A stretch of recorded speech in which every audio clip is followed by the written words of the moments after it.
this is Catherine from Accelerated Reader, reading books for you. Today, I will be reading Anchen, the Story of a Butterfly, Chapter 8, by Surina Nel.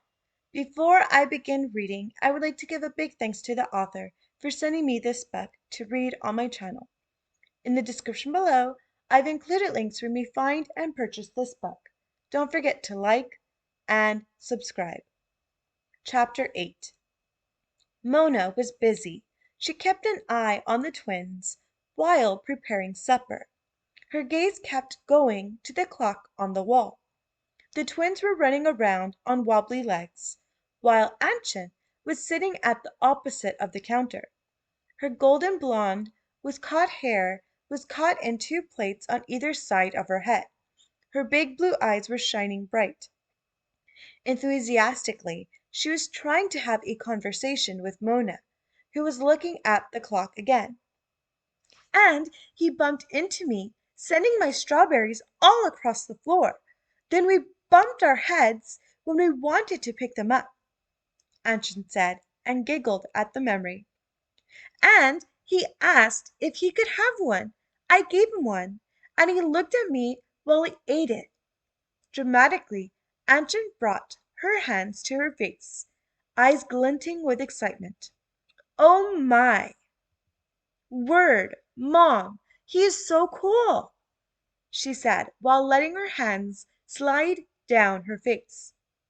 "And then," Anchen took a quick breath, "and then he asked me my name and if he could join me for recess. We then went to the mushrooms. You know, the ones there at school. We had so much fun. I was laughing until my tummy started hurting," she carried on. Mona looked at the clock against the wall again, and then gave a quick glance at the twin.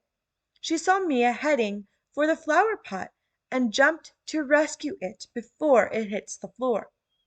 A little less enthusiastic, Anchen continued. "He has the most beautiful eyes. You should see them, Mom. Black and big, so big." Anchen looked up at her mother, her little face all serious. "Do you think he fancies me?" Mona looked at Anchen as she had a battle of wills with Mia, who was squirming in her arms, trying to reach the vase that Mona had taken from her.